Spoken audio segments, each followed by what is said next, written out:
Assalamualaikum warahmatullahi wabarakatuh. Perkenalkan, nama saya Maharani Annisa dengan NIM 19026AF dari Akademi Farmasia Masih Makassar. Nah, sesuai dengan judul, kali ini saya akan mempresentasikan kajian praktek etnofarmakologi berdasarkan kajian literatur, observasi lapangan, invertasi tanaman obat yang digunakan dalam pengobatan penyakit, dan yang keempat adalah rancangan rencana inovasi. Nah, pertama-tama saya akan menjelaskan apa itu etnofarmakologi. Etnofarmakologi secara singkat merupakan studi yang menggunakan tumbuhan sebagai tanaman oleh obat-obat yang mendiami wilayah tertentu. Nah, untuk itu saya akan menjelaskan terlebih dahulu mengenai kajian literatur beberapa penyakit yang saya ambil di wilayah tertentu. Nah, yang pertama ada hepatitis. Hepatitis merupakan istilah umum untuk menyatakan adanya inflamasi atau peradangan pada organ liver atau hati. Hepatitis juga merupakan suatu kelainan berupa peradangan organ hati yang dapat disebabkan oleh banyak hal, antara lain virus, gangguan metabolisme, obat-obatan, alkohol, maupun parasit. Gejalanya yaitu ada mual, muntah, demam, kelelahan, feses berwarna pucat, urin berwarna gelap, nyeri perut, nyeri sendi, kehilangan nafsu makan, penurunan berat badan, mata dan kulit berubah menjadi kekuningan atau penyakit kuning. Nah, untuk pengobatannya sendiri, yaitu secara modern atau konvensional berdasarkan tipe-tipe hepatitis itu sendiri. Yang pertama, untuk hepatitis virus A bersifat self-limiting disease, pengobatan yang diberikan bersifat simptomatik dan superatif. Pengobatan untuk virus B ditujukan untuk mencegah atau menghentikan progresi jelas hati dengan menekan replika virus atau menghilangkan infeksi.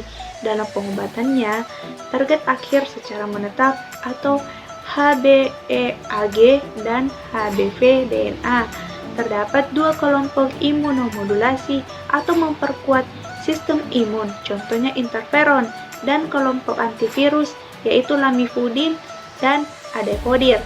Pengobatan infeksi hepatitis C dengan menggunakan interferon alfa dan ribavirin, antiviral agent atau DEA. Nah, secara tradisional, adapun beberapa tanaman yang mampu mengurangi atau menghilangkan penyakit hepatitis itu sendiri, yaitu ada akar manis, jintan hitam, minyak jarak, jahe, kunyit, dan katimaha.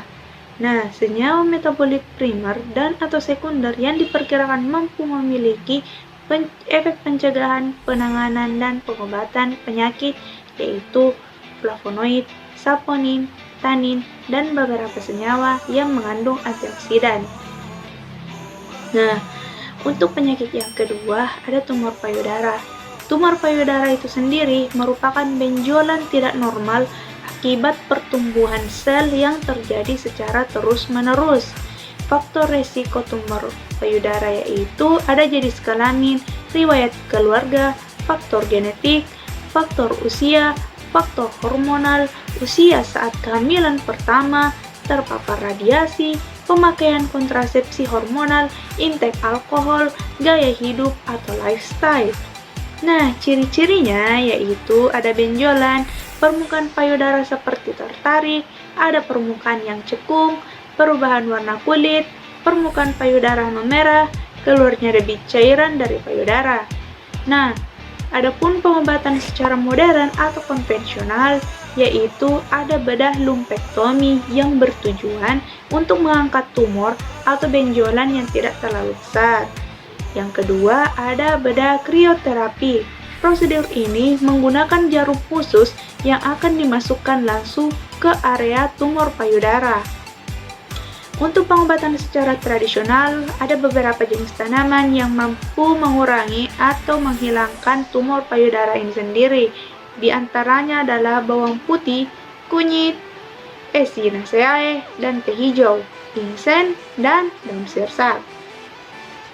Nah, senyawa metabolit primer dan atau sekunder yang diperkirakan mampu memiliki efek pencegahan, penanganan, dan pengobatan penyakit, yaitu antioksidan yang telah terbukti bermanfaat dalam pencegahan sel kanker. Adapun senyawa metabolit primer yang dipercaya mampu menjadi pencegahan dalam tumor payudara itu sendiri adalah asetogenin yang bersifat sitotoksik pada sel kanker dan memiliki kemampuan menghambat jalannya kompleks respirasi di mitokondria.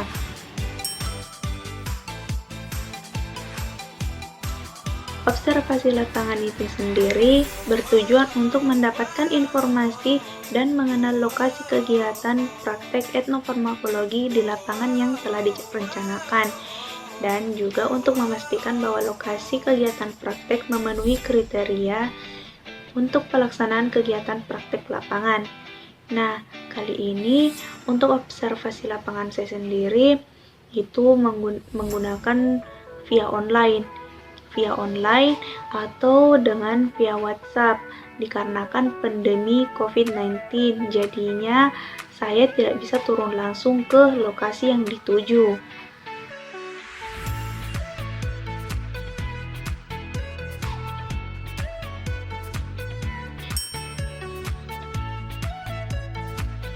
Yang pertama ada penyakit yang dikaji yaitu hepatitis.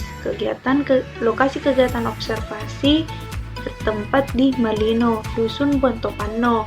Nama informan Haji Jumania, berumur 49 tahun. Topik yang pertama saya tanyakan yaitu apakah terdapat pelayanan kefarmasian dalam lingkup masyarakat baik secara umum maupun individual. Jawaban informan yaitu iya. Sudah ada pelayanan kefarmasian di daerahnya, dengan keterangan ada puskesmas yang letaknya 1 km dari rumah informan. Yang kedua, apakah masyarakat setempat sering menggunakan tanaman dalam menanggulangi masalah kesehatan? Tanggapan informan yaitu iya. Kebanyakan masyarakat masih menggunakannya, dengan keterangan masyarakat lebih senang menggunakan tanaman obat herbal dalam menanggulangi masalah kesehatannya. Pertanyaan ketiga yaitu apakah terdapat ramuan atau resep-resep tradisional yang bisa digunakan masyarakat setempat? Jawaban informan yaitu ya, ada beberapa ramuan yang dipercayai masyarakat setempat dalam menanggulangi masalah kesehatannya. Dengan keterangan, ramuan yang dipercayai masyarakat setempat yaitu daun baliasa, daun kumis kucing, dan daun bidara. Pertanyaan keempat, apakah terdapat penyembuh atau pengobat tradisional yang menjadi solusi masyarakat setempat untuk menyembuhkan penyakitnya? Jawaban informan, tidak. Responden tidak melakukannya. Dengan keterangan, masyarakat hanya menggunakan tanaman herbal atau langsung ke sarana pelayanan kesehatan. Pertanyaan kelima, apakah dalam pengobatan masyarakat biasanya menyertai placebo, magical power, atau doa-doa tertentu, jampi-jampi yang diyakini berpengaruh untuk dapat menyembuhkan penyakitnya? Jawaban informan yaitu iya. Adapun masyarakat yang tentunya sudah mempercayai adanya doa-doa secara turun-temurun. Keterangan di sini yaitu masyarakat biasanya menggunakan doa-doa tertentu dari nenek moyang setempat. Nah, pertanyaan keenam, apakah masyarakat lebih percaya dengan pengobatan yang dilakukan secara empiris atau datang berobat ke sarana pelayanan kesehatan di daerah setempat? Jawaban informan, iya. Sebagian masyarakat percaya dengan pengobatan empiris dan ada juga sebagian masyarakat percaya pada pelayanan kesehatan. Dengan keterangan, meski masyarakat setempat lebih percaya dengan pengobatan empiris, akan tetapi jika penyakit yang diderita tidak sembuh, maka pilihan terakhir adalah pergi ke sarana kesehatan.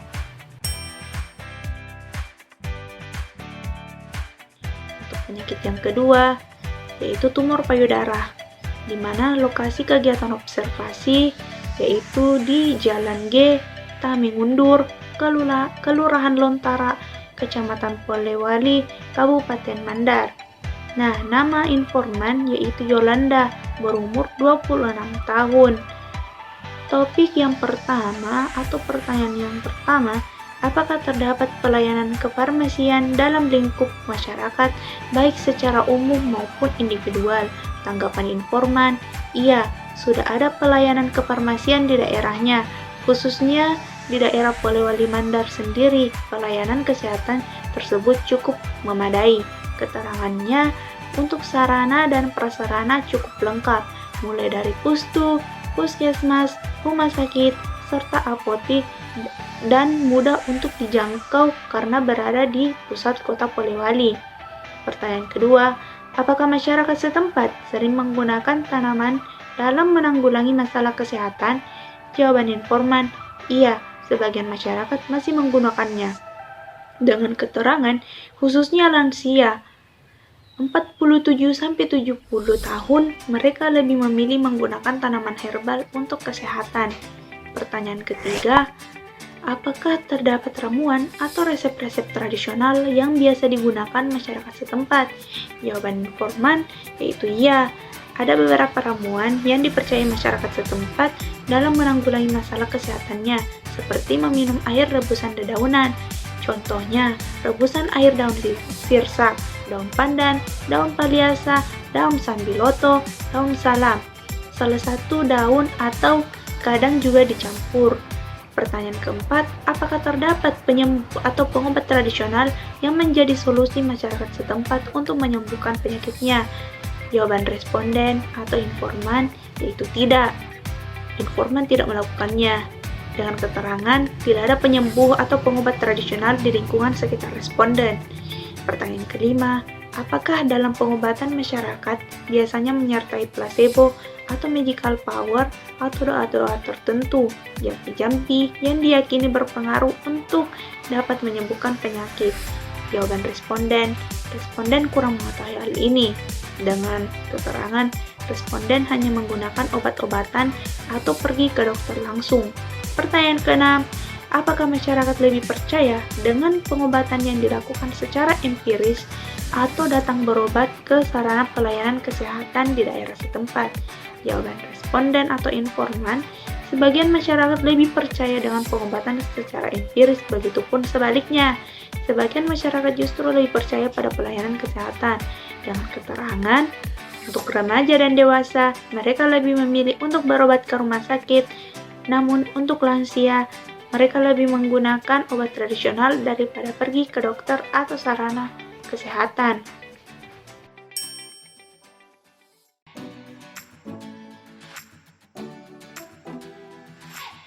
Baiklah, yang ketiga ada inventarisasi tanaman obat.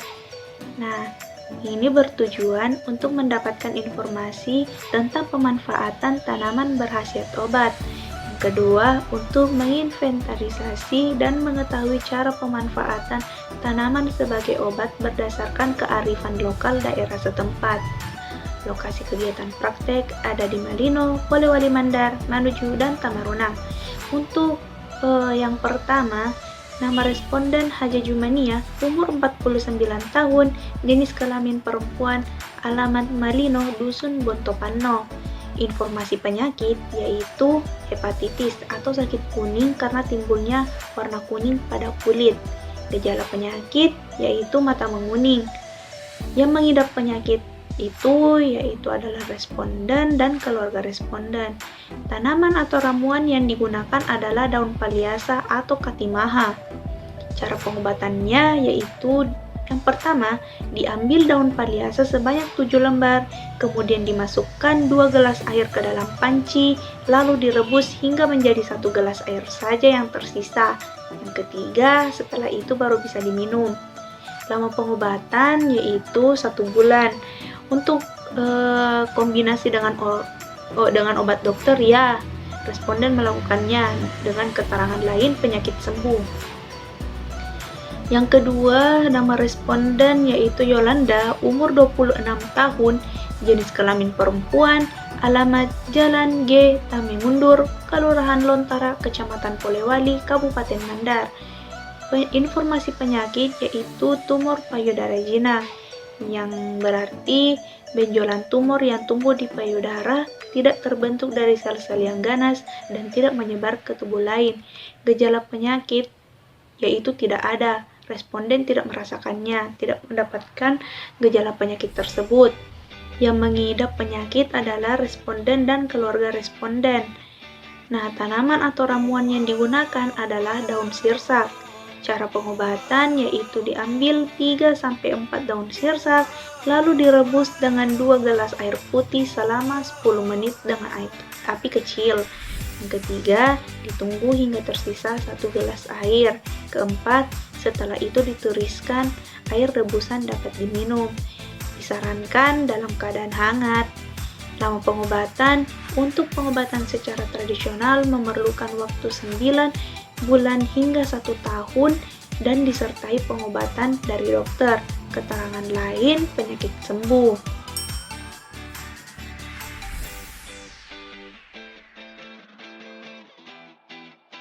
Nah, dan yang terakhir ada rancangan rencana inovasi. Di sini saya mengambil tema yaitu pemanfaatan daun sirsak Annona moricatalin dalam pembuatan teh untuk terapi pengangkatan tumor atau kanker payudara. Seperti yang saya jelaskan tadi, beberapa mengenai penjelasan tumor atau kanker payudara dan juga pemanfaatan daun sirsak. Nah, di sini saya akan hanya menjelaskan mengenai gambaran umum masyarakat sasaran, di mana wilayah Kabupaten Polewali Mandar terdiri atas dataran tinggi, rendah, dan pesisir pantai, termasuk juga daerah sekitar aliran sungai besar Mandar dan Maloso. Kecamatan yang letaknya di bagian utara pada umumnya memiliki perbukitan dan pegunungan yang berpotensi dijadikan cadangan untuk ekosistem guna mendukung pembangunan berwawasan lingkungan. Sedangkan kecamatan yang terletak di bagian selatan yang memiliki garis pantai adalah daratan rendah yang berpotensi untuk pengembangan pertanian, perkebunan, dan perikanan daratan dan laut.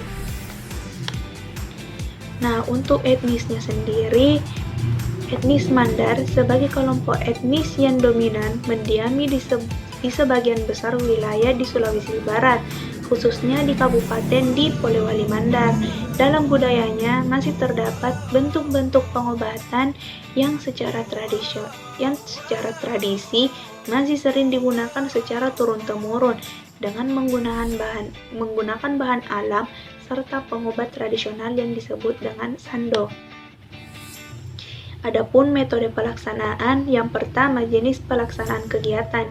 Jenis penelitian yang dilakukan yaitu penelitian secara kualitatif dengan menggunakan wawancara online kepada masyarakat sebanyak 2-3 orang dengan tujuan untuk menggali informasi penggunaan obat tradisional yang biasa digunakan untuk mengobati penyakit tumor atau kanker payudara di masyarakat Kabupaten Polewali Mandar. Dari hasil pengamatan pada wawancara online yang telah dilakukan kepada masyarakat Kabupaten Polewali Mandar, mempercayai bahwa dengan menggunakan rebusan daun sirsak sebagai terapi obat tradisional dapat menjadi pengobatan pengangkatan tumor atau kanker payudara. Adapun prosedur penelitian yang digunakan untuk membuat ramuan teh daun sirsak, yang pertama menyiapkan alat dan bahan. Proses pembuatan yang pertama, diambil daun sirsak sebanyak 15-20 lembar yang masih segar. Pilih daun sirsak yang tidak terlalu tua atau muda. Yang kedua, cuci daun sirsak dengan air bersih. Yang ketiga, tiriskan daun sirsak yang telah dicuci bersih agar sisa air dari pencucian hilang. Yang keempat, rajang atau potong-potong daun sirsak menjadi kecil-kecil. Yang kelima, keringkan daun sirsak dengan cara dijemur di bawah matahari selama 3-4 jam. Pastikan membolak-balik daun selama proses pengeringan. Bila ingin menggunakan oven, gunakan pada suhu 60 derajat Celcius selama 30 menit. Yang keenam, teh daun sirsak telah siap untuk dikemas dan dikonsumsi. Yang kedua, ada teknik pengumpulan data kegiatan. Pengumpulan data kegiatan pada penelitian ini adalah dengan cara online, yaitu mewawancarai responden melalui WhatsApp dengan mengajukan beberapa pertanyaan terkait dengan penyakit yang diderita serta pengobatan tradisional yang digunakan. Wawancara ini dilakukan dengan salah satu responden, yaitu saudari Yolanda yang berumur 26 tahun. Untuk biaya dan jadwal kegiatan, yang pertama ada anggaran biaya. Yang pertama peralatan sebanyak 350.000. Yang kedua ada bahan sebanyak 50.000. Yang ketiga paket internet sebanyak 200.000. Yang keempat ada transportasi sebanyak 50.000. Yang kelima ada ATK sebanyak 80.000. Yang ditotal sebanyak 730.000. Nah, yang kedua ada waktu dan tempat pelaksanaan kegiatan. Waktu yaitu kegiatan ini dilaksanakan pada bulan Februari hingga April 2021 dengan bertempat di Kelurahan Lontara, Kecamatan Polewali, Kabupaten Polewali Mandar, Provinsi Sulawesi Barat. Nah, yang terakhir ada jadwal kegiatan. Pada bulan Maret, jenis kegiatannya yaitu identifikasi masalah dan kajian literatur selama 1 minggu. Yang kedua ada observasi lapangan yang dilakukan secara online pada minggu kedua. Yang ketiga ada inventarisasi tanaman obat yang digunakan dalam pengobatan penyakit pada minggu ketiga. Dan yang keempat yaitu mengkaji tanaman obat pada minggu keempat. Dan pada di bulan April yaitu rancangan rencana inovasi selama 2 minggu, yaitu pada minggu kelima dan juga minggu keenam. Nah, itulah tadi hasil presentasi kajian praktik etnofarmakologi. Mudah-mudahan bermanfaat bagi kita semua. Mohon maaf apabila terjadi kesalahan dalam pengumpulan data serta kata-kata. Nah, jangan lupa untuk like dan komen serta subscribe ya. Saya Maharani Anissa undur diri. Assalamualaikum warahmatullahi wabarakatuh.